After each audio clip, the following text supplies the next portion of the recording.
She said the baby was mine. I believed her. I held that child, fed him, rocked him to sleep for months. Then I found the paternity test hidden in her drawer. When I confronted her, she said, "You were just more responsible." She thought I'd leave quietly. But instead, I showed up at the hospital with documents that I'm Danny. I'm 36, live in Evansville, Indiana. Just a regular guy. I do HVAC for a living. Been doing it for years. I don't make a lot, but I work hard and I pay my bills. I don't go out much. No wild stories. Just work, family, and quiet. This story starts back in late 2019. I met Rachel at a clinic where I was fixing the heating system. She worked the front desk. Nice smile, soft-spoken, brown hair in a loose bun, had a tired but gentle look to her. We started talking. She told me she had a kid from a previous relationship, Milo, 5 years old. She said the dad was long gone. We started dating a few weeks after that. It was easy at first. She didn't play games. Said she didn't like the party scene. Said she was looking for a serious man. We'd grab food after her shifts or sit on her porch with beers. Her kid liked me. Called me Danny Man. It was cute. Fast forward 4 or 5 months. She tells me she's pregnant. She said it softly, like she was afraid of how I'd react. Then she said, "It's yours." I swear, Danny. I haven't been with anyone else. I believed her. I didn't have a reason not to. I'd been careful in life, but the idea of being a dad didn't scare me like it used to. I thought maybe this was it, me finally getting a family of my own. So I stayed. I got more involved. I started doing late-night grocery runs when she was nauseous. I went to her appointments when I could. I helped with Milo. I fixed things around the house she'd been putting off. Then came December 2020. Lucas was born. I was in the delivery room. I held him first after she did. I signed the birth certificate. I thought he was mine. I cried. I'll admit that. I cried holding him. I used 3 weeks of PTO to stay home with them. I changed diapers. I bottle-fed him while she slept. I walked him around the block at night when he wouldn't stop crying. This was my kid. I never questioned it, even when he didn't look like me. I mean, babies change, right? A year goes by. We're living like a little family. Money's tight, but I'm used to that. I work extra hours. She starts talking about going back to school for nursing. I help her apply. I help her with the FAFSA stuff. She uses my income to show stability. Says it'll help her get more aid. I say okay. I want her to do better. I think we're building something. Then one day in early 2022, I'm looking for a receipt in her desk. Nothing shady. We were trying to find it to return a baby monitor that broke. And that's when I find it. Folded up in the back of the drawer. Plain piece of paper. A test result. I almost didn't open it. I wish I hadn't. But I did. It was a paternity test. My name was listed as the alleged father. Probability of paternity. 0%. I sat down. I just sat there staring at it like the world stopped moving. Like I was outside my body or something. It didn't make sense. I read it 5, 6 times. Thought maybe it was old. Maybe it was about Milo. But it was dated 3 months after Lucas was born. That night, I waited until she put the kids to bed. I walked into the kitchen, held up the paper, and said, "What is this?" She froze. Didn't even try to lie. She said, "You were more responsible."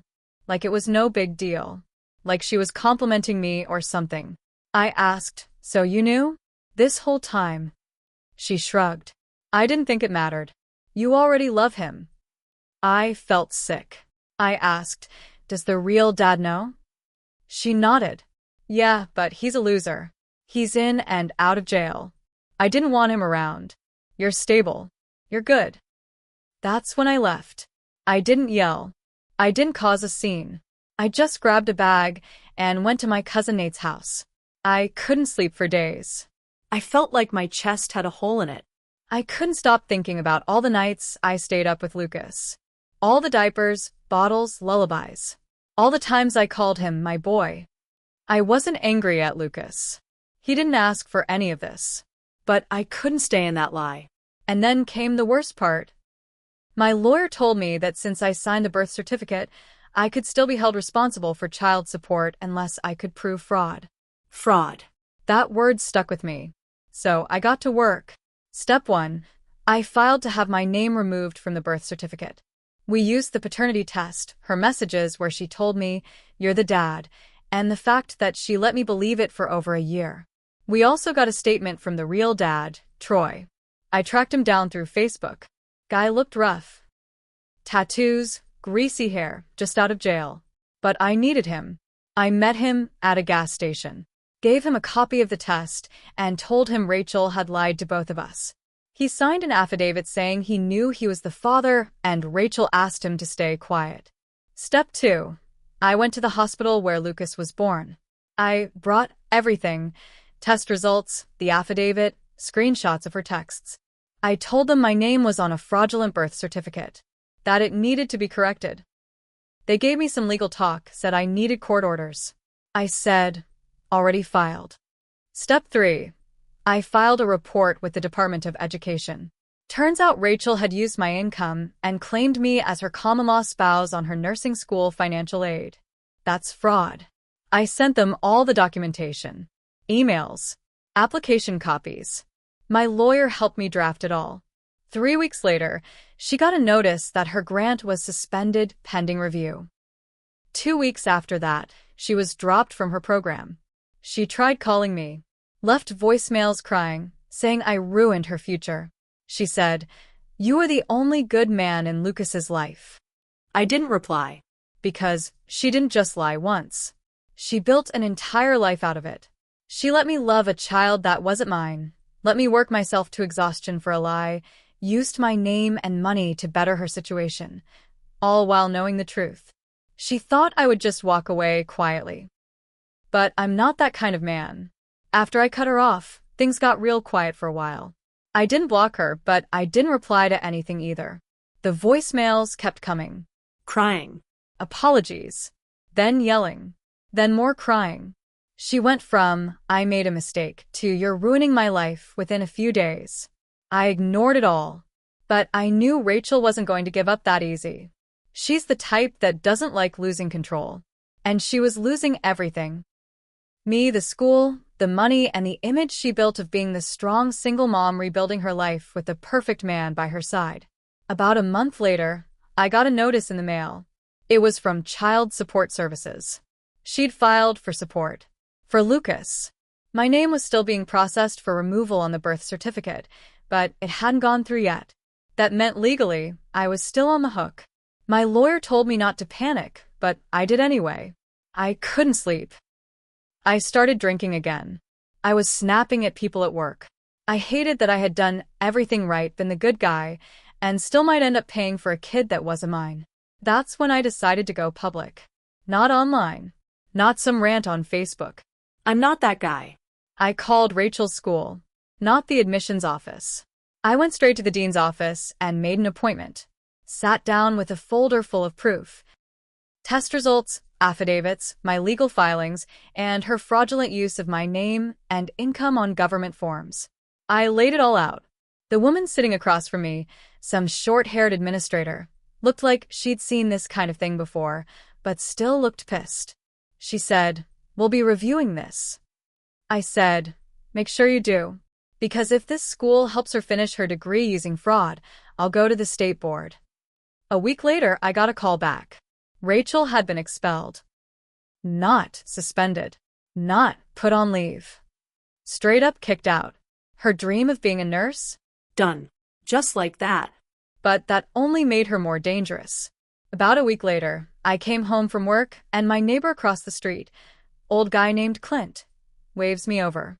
He says, "Hey, just a heads up, some lady was here earlier.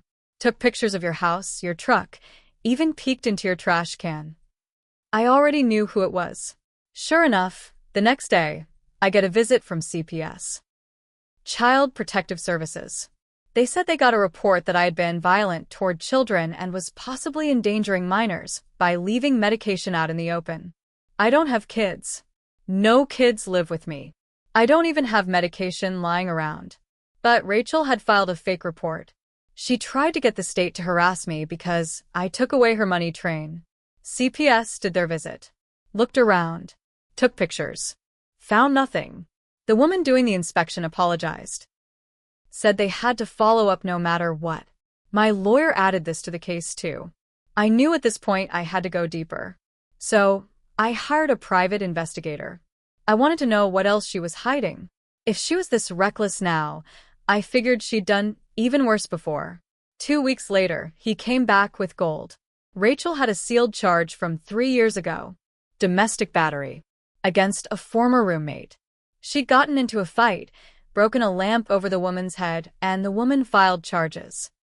Rachel got a deal, anger management, and a sealed record. I also learned something else. She'd done the same baby daddy switch before. With Milo.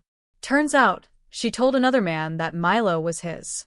That guy paid support for 4 years before getting a paternity test and learning the truth. Same pattern. Tell the responsible man he's the dad.